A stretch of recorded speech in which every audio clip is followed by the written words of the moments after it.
En esta pequeña cápsula vamos a ver un poquito cómo se llena el certificado de defunción. En esta sesión vamos a hablar un poquito de las causas de muerte, ¿no? Y pareciera, ¿no?, que las muertes solo tienen una causa, pero en realidad incluso en el certificado de defunción vamos a encontrar diferentes causas. Como ustedes ven por acá, voy a intentar poner esto lo más grande posible para que se vea muy bien en nuestra. Vean ustedes que hay, en general, nosotros vamos a decir que las causas de defunción, de acuerdo a cómo se mide acá en México, son todas aquellas enfermedades, estados morbosos o lesiones que produjeron la muerte o contribuyeron a ella, y las circunstancias del accidente o de la violencia que produjo dichas lesiones. Si ustedes ven, estamos hablando de estados morbosos en términos de la morbilidad, que tiene que ver con el patrón de la enfermedad, ¿no? Lo que vamos a tener es que nosotros vamos a tener diferentes tipos de causas, ¿sí? Por ejemplo, está la causa directa o final, la causa interviniente y la causa básica. Cuando se acuerdan que nosotros hicimos esa primera actividad donde yo les dije que revisaran el catálogo del CIE-10 para ver cuál era la causa de mortalidad más importante en el estado que ustedes estaban analizando, pues básicamente la que realmente es la que se va a utilizar estadísticamente es la causa básica, ¿no? La causa básica de la defunción es la enfermedad o lesión que inició la cadena de acontecimientos patológicos que condujeron directamente a la muerte o las circunstancias del accidente o violencia que produjo la lesión fatal, ¿no?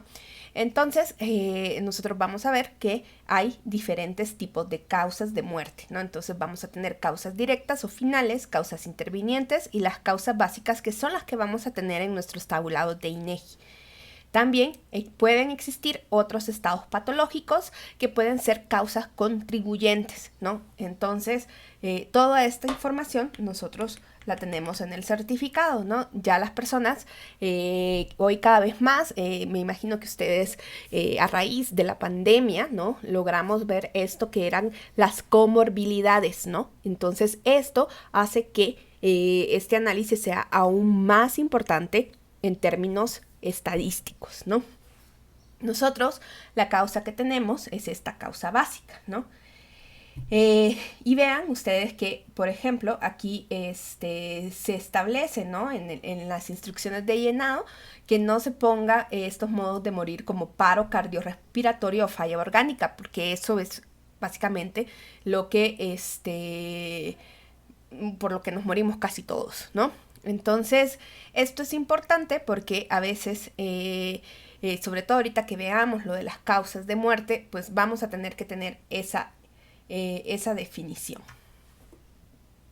Bien, entonces toda esta información que vimos que se recoge en este certificado de defunción, ¿dónde está?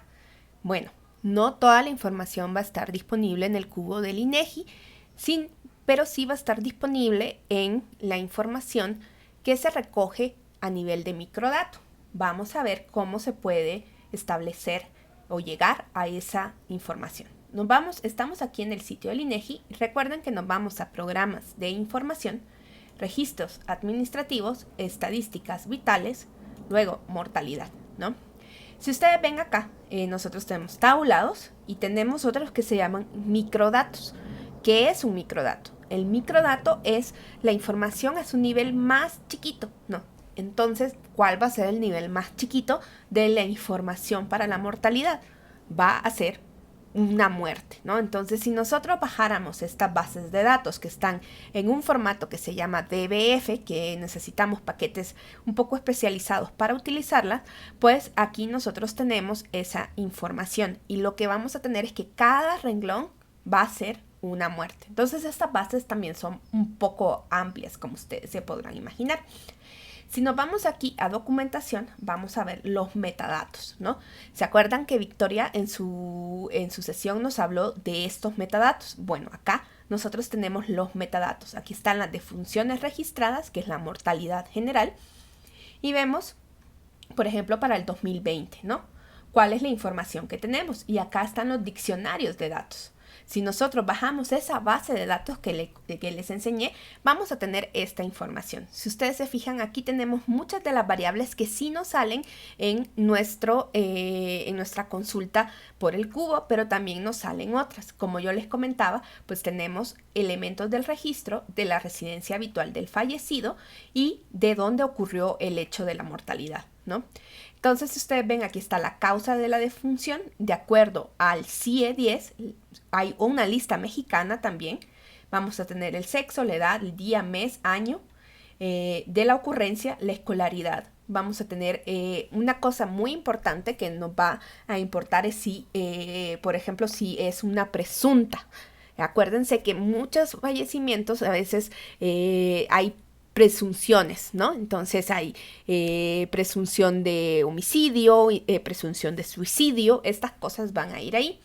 Luego, para los que trabajamos en términos de la población trabajadora, pues saber si ocurrió en el lugar del trabajo y además una condición de necropsia y de asistencia médica, ¿no?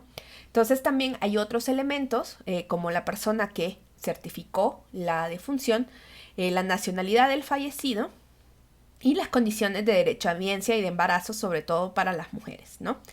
Si ustedes ven, también hay otras clasificaciones de la muerte y también incluso hay información sobre si la muerte fue accidental o violenta, ¿no? Y luego también, ¿se acuerdan que decía esto? Si hay complicación del embarazo. Y también tenemos condición de lengua indígena, la condición de actividad económica y tenemos información acerca de quién es el presunto agresor en el caso de las muertes violentas, ¿no? Entonces, toda esta información se puede consultar porque proviene de ese registro administrativo y tenemos una persona por cada muerte. Pero entonces esto implica que nosotros tenemos que importar esta base de datos a otros paquetes estadísticos.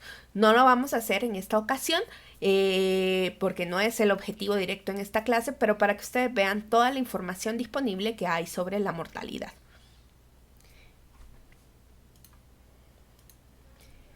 Bien, como ven, las causas están muy bien registradas. Y pues estudiar las causas de muerte es muy importante, quizás es uno de los temas más famosos de la mortalidad, ¿no? Entonces, pues Belty nos va a decir que un panorama completo de la mortalidad solo puede obtenerse estudiando las muertes que provocan el hecho, las causas que provocan el hecho, perdón. En general, nosotros vamos a tener dos tipos de causas de mortalidad. Tenemos las causas endógenas, que son las que provienen de la constitución genética del individuo, de las malformaciones congénitas, del traumatismo provocado por el nacimiento o de la degeneración producida por el envejecimiento del organismo. Piensen que endógeno es como de adentro, ¿no? Entonces esto es propio del individuo, ¿no? Frente a las causas endógenas tenemos las causas exógenas. Las causas exógenas corresponden a circunstancias o factores externos al individuo, tales como las enfermedades infecciosas y parasitarias y los traumatismos accidentales. Estos son, digamos, unos grupos bastante extensos, ¿no? Pero sin duda alguna, estas causas también pueden ser clasificadas en otros grupos. Belty nos muestra 5 grupos, un grupo que están ahí todas las enfermedades infecciosas y parasitarias, enfermedades del aparato respiratorio, gripe, neumonía, bronquitis, pero todo esto antes de los 5 años. Luego hay un segundo grupo que ahí está el cáncer, ¿no? Que es una enfermedad que lleva a muchos órganos a fallar, ¿no? Y el grupo 3 son las enfermedades cardiovasculares y bronquitis, pero después de los 5 años. Tenemos un cuarto grupo que sería la violencia, y luego tenemos otras causas de muertes y causas mal definidas y desconocidas, ¿no? Entonces, si nosotros quisiéramos también reorganizar estos grupos en términos de endógeno y de exógeno, pues podríamos pensar que el grupo 1 de las enfermedades infecciosas y parasitarias y las enfermedades del aparato respiratorio antes de los 5 años, así como la violencia y el grupo 5 de las restantes causas de muerte, podríamos llamarlas exógenas, mientras que el cáncer y las enfermedades cardiovasculares podrían ser endógenas porque están más asociadas a la degeneración producida por el envejecimiento del organismo o por malformaciones y constituciones genéticas, ¿no?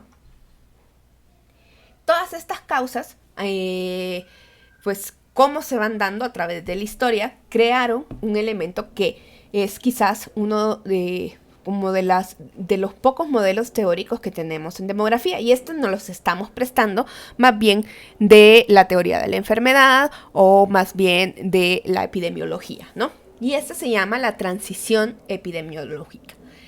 ¿Quién creó la transición epidemiológica? La transición epidemiológica la creó la propuso por primera vez, aunque no es el único, Abdel Omran en 1971.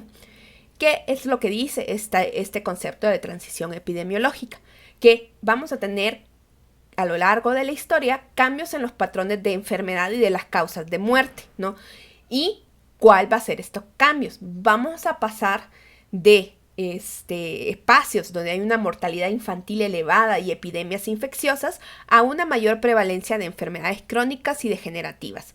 Y esa transición epidemiológica, por un lado, va a tener implicaciones en el diseño de políticas de salud pública, pero también va a estar muy, muy asociado con los procesos de modernización de los países. Imagínense, pues, que estamos hablando de los años 70, de poquito después que sucedieran todos los cambios y estábamos apenas entrando en la posmodernidad. Entonces, pues, esta propuesta teórica, pues, es hija de su tiempo. ¿Qué es lo que nos está diciendo la transición epidemiológica? Bueno, los cambios en salud y en el patrón de enfermedad que caracterizan la transición epidemiológica van a estar estrechamente asociados tanto con la transición demográfica que veremos después y la transición económica que provenía del proceso de modernización, ¿no? Omran, digamos, para no crear una transición tan única y tomando espacios de variación, creó 3 modelos básicos de transición epidemiológica.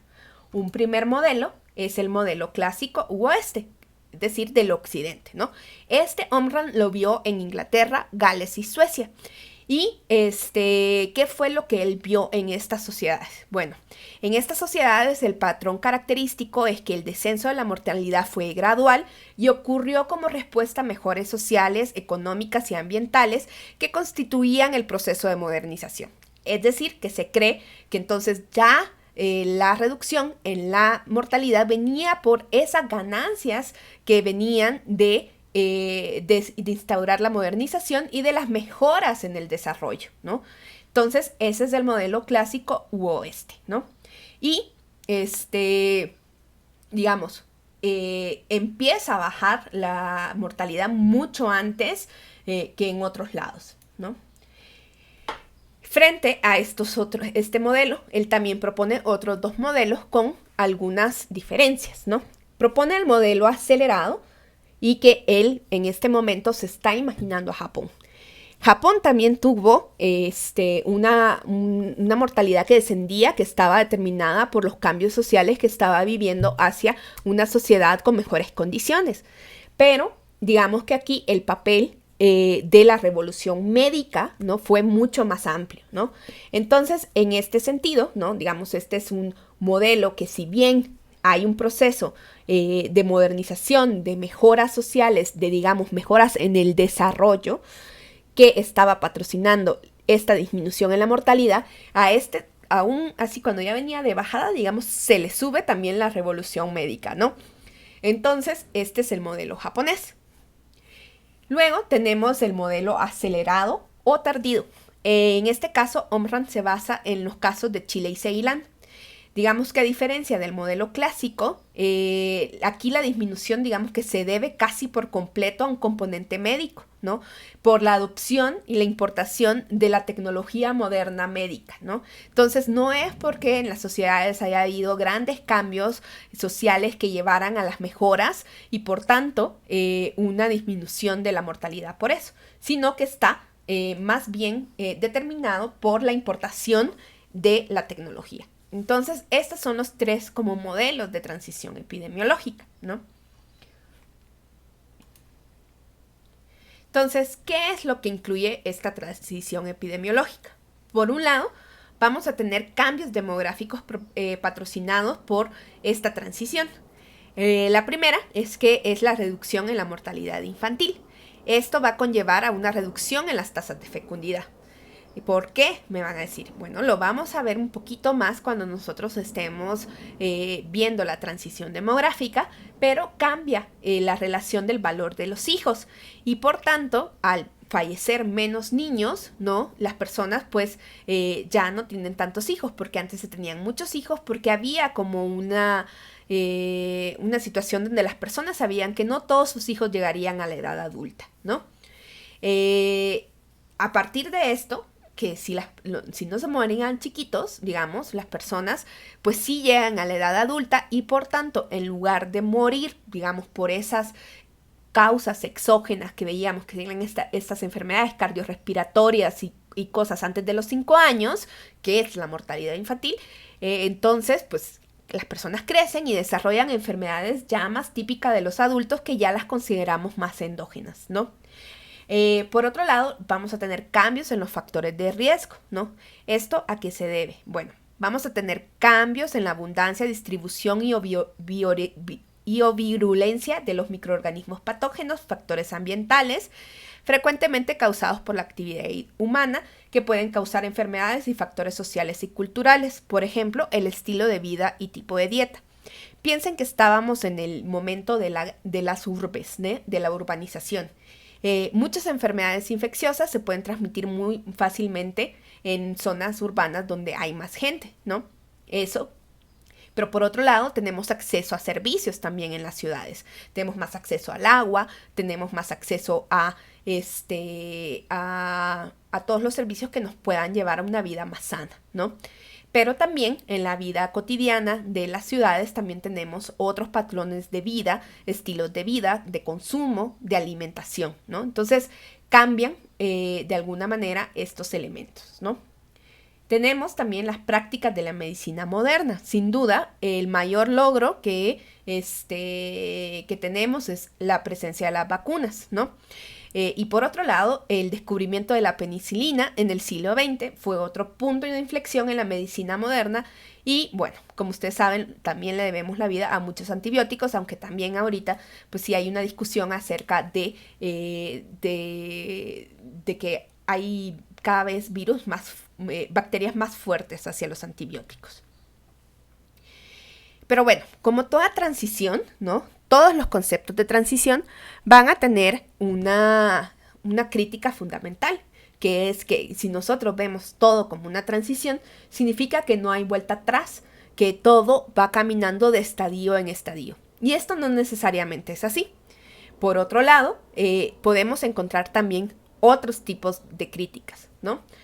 Por ejemplo, digamos ya más actualmente, normalmente el número de muertes no es la única situación que podemos estudiar para medir la salud de una población y su bienestar. Se están buscando otro tipo de parámetros, por ejemplo, los años de vida saludable, ¿no? También existen los años de vida saludables ajustados por la incapacidad, que además incluyen los años perdidos por muerte prematura y los años perdidos por discapacidad, ¿no? Cuando nosotros nos damos cuenta acá, cuando se empiezan a hacer este tipo de análisis, empiezan a notar que hay un tipo de enfermedades que se está llevando buena parte de la carga total de las enfermedades en los países desarrollados. Y estas son las enfermedades neuropsiquiátricas. Más o menos representan el 15% de la carga total. Entonces nos estamos dando cuenta que quizás no toda vida más larga es mejor si tomamos en cuenta que hay procesos incluso incapacitantes por las enfermedades, ¿no? Y por otro lado, tenemos países como el nuestro y como muchos otros países de América Latina, que existe lo que se llama la doble carga, ¿no? Como ustedes saben, en nuestro mundo conviven muchos mundos, ¿no? Y entonces, a pesar de los éxitos en salud logrados en el último siglo, ¿no? Hay países que, digamos que estamos de ingresos medios, ingresos bajos, que tenemos al mismo tiempo procesos de enfermedades infecciosas que aún no se han quitado y que algunos incluso quizás no afectan tantos otros países, pero que son propicios de regiones y que realmente no existe una solución, por ejemplo, como el dengue, el chikungunya, el Zika, ¿no? Son enfermedades infecciosas que no se pueden controlar tan fácilmente, ¿no? Entonces existen esos problemas, ¿no? Y por otro lado, además tenemos mortalidad materna e infantil elevada, pero además se tienen, digamos, estos otros problemas ya más típicos de países desarrollados, enfermedades crónicas asociadas a un estilo de vida occidental y al envejecimiento general de la población.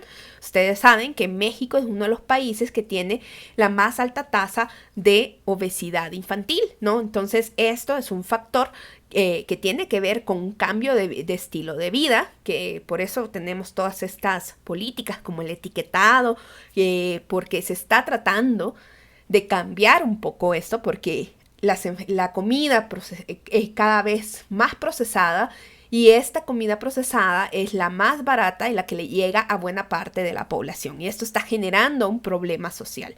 Y entonces vamos a tener esta doble carga. Entonces no es tanto una transición epidemiológica si estamos viviendo las dos cosas al mismo tiempo, ¿no? Y más ahora que decirlo con la presencia del coronavirus, ¿no? En la presencia del coronavirus, pues obviamente nos habla de que en cualquier momento puede venir una enfermedad infecciosa a quitarnos esta idea de tránsito por estadios ordenados, como nos la da una transición epidemiológica. Por otro lado, ¿cuál será otra gran crítica que le podemos hacer a la transición epidemiológica? Bueno, es esa distinción entre enfermedad infecciosa y crónica. Muchas veces no es tan clara como nosotros pensábamos. A veces conviven agentes infecciosos y procesos inflamatorios que van a dar origen a enfermedades crónicas. Piensen, por ejemplo, el caso del cáncer cervical asociado al virus del papiloma humano. Pues obviamente el virus del papiloma humano es uno de las principales causas del cáncer cervicuterino para las mujeres, y esta es una de las principales causas de muerte. Entonces tiene un proceso también que está impactado por una enfermedad infecciosa, ¿no? Hay úlceras gastrointestinales muy fuertes que pueden llevar incluso a la muerte, que están asociadas a la bacteria H. pylori, ¿no? Es una bacteria súper compleja y cada vez se hacen más test a las personas para saber si lo tienen, para llevar tratamientos también de precaución. Y también existen, por ejemplo, enfermedades cardiovasculares o diabetes asociadas a inflamaciones crónicas. Y además, la evidencia de inflamación en otras enfermedades tiene un gran papel, como en las enfermedades mentales. Entonces, esta distinción entre las enfermedades infecciosas y crónicas, pues a veces no es tan fácil, ¿no? El proceso de la enfermedad es mucho más complejo. Y esta es otra crítica que también se le puede hacer a la transición epidemiológica.